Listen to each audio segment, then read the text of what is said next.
Hey folks, it's Asia Renee Randolph, G3 STEM Academic Advisor at what is now Virginia Peninsula Community College.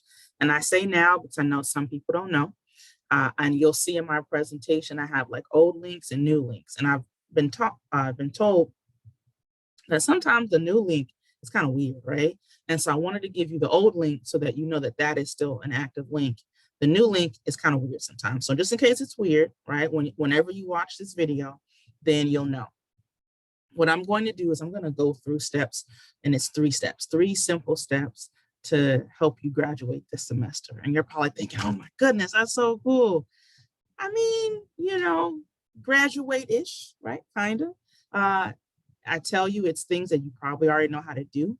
And maybe you just didn't know that this is the particular order. So what I'm going to do is I'm going to share my screen. Okay, I'm going to share the presentation, and you'll see me kind of bouncing around between like presentation and some tabs and things like that. So hopefully it's not too jumpy for you. Like I said, it's 3 simple steps to graduate this semester. 1, review your advising report. If there is nothing else that I can teach you all, it is how to review your advising report. This is the same report that academic advisors can pull. We have no special tools in this area for you. Right? You can do it. And I know you all can do it because many of my students do it. And I love when you come to those meetings and you've already run and reviewed your academic advising report. I put a video in there, and I put PDF instructions in there for students who may want that. It's super simple. One of the things to remember is I tell students, you want to start about page 2. There's this transfer VA passport. That is for information. It doesn't mean that if a class isn't there, it will not transfer. I get a lot of questions about that. So 1, review your advising report, and you're going to make note. You want to see that all of your courses have been fulfilled. One of the things, if you're one of my information systems technology students or an IT student, right, web design, I have my cybersecurity people, those sort of programs, you must complete your courses within 5 years of graduation. That is one thing that I see students not know. And so I also want to make sure that I put a plug in for that. You review it and you say, you know what? It all looks good. If it all looks good, you can go ahead and skip all the way to the link that talks about applying for graduation. But if you look at it and you say, I'm missing some transfer credits, my program is not right, I am missing some course substitution forms, then boom, step 2 is for you. You must submit any outstanding forms. You want to submit those forms. It's either going to be admissions. If it's the request for transfer evaluation form, it's the links, the 2 links are here. A program plan change form, it can go to your advisor. It can go to advising@vpcc.edu. And that course substitution form, that can go to your advisor.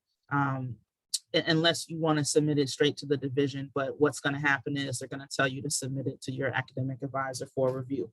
All we do is say, yep, go ahead and look at this division, and we keep it moving. And so I'm going to escape out of this, and then I'm going to go to this, this folder real quick. I didn't mention it earlier. There's a bit.ly link to a folder. Right, there's a lot of cool information in here, including that PDF that I mentioned about how to run your advising report. It's right here, the screenshots. This is what the forms website looks like, right? And you're going to scroll down until you find these forms. So I'm scrolling slowly. Here's the program plan declaration form. Right here, it's kind of in between some things, is the request for transfer evaluation form. And I'm going to scroll down slowly. Graduation is this course substitution request. Those are the 3 forms that you may need. If you don't need them, you can just go ahead and fast forward to step 3, right? Program plan change form. If you filled it out, it looks very, very familiar. You do these top boxes, right, to add or update or delete whatever program or study to be effective whatever semester. And all you have to do as a student is you can sign, either physically sign or electronically sign, and date the bottom. And this gets submitted to an advisor. If you're a VA student, AKA you're using veteran benefits, it then has to get sent to VA, and then they send it to enrollment services for processing. Another form that if you have transfer credits, right, you need to fill this form out. If it doesn't look familiar, ignore this logo, right? We went through a name change, but if this doesn't look familiar, you're going to want to go ahead and submit that to admissions@vpcc.edu, right? And you want to do that because without this form, and your official transcripts and you being enrolled, they're not even going to put your evaluation request in the queue, right? So for graduating students, they'll go ahead and pull those things, but you want to make sure it's in the system.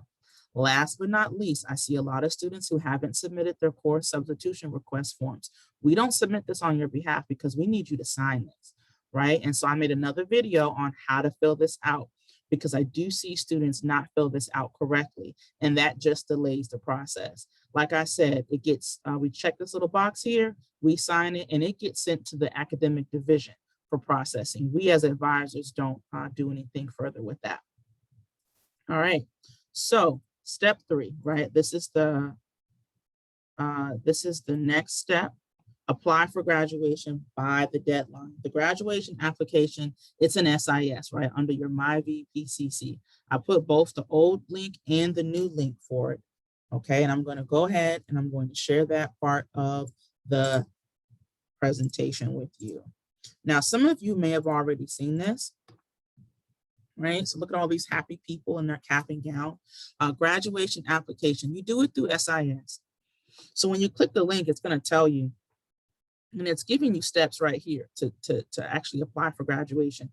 The thing to remember are these deadlines right here. These deadlines, they're the same every single year. One thing that students don't know is you apply for graduation the same semester you plan to graduate. So if you'll be done with all your courses in fall, you need to apply by October 1st. Now, if you miss that deadline, you can apply March 1st. That's fine, right? But the ceremony, when you actually walk across the stage and they call your name, that is always in May, right? So 2 different things, applying to graduate and walking in the ceremony or participating in the graduation ceremony are 2 very, very different things. And you want to make sure that you keep that in mind, right? And it's always in May. All right, and so slideshow. And then last but not least, boom, thank you. I told you, it was great. All right, this is it. A simple video, so hopefully it's a short video for you. If you have any questions, you want to speak with your academic advisor. If you don't have an academic advisor, you can always email advising@vpcc.edu for assistance. If you're one of my students, I'm going ahead and stop sharing this screen. If you're one of my students, I'm going to send you this video and say, hey, did you do what you need to do with this video? And then we can talk about what it is and what it isn't, right, in terms of your graduation. But I want you all, you have all the tools, right? I want you to know that you have the tools and how to use those tools, because there's a lot of things that advisors do that you all can do. We just know how to do it quicker, right? All right, folks. Well, as always, it is a blessing. I hope you are having a great semester whenever you're watching this, and I look forward to seeing you walk across that stage, okay? All right, folks, have a good one.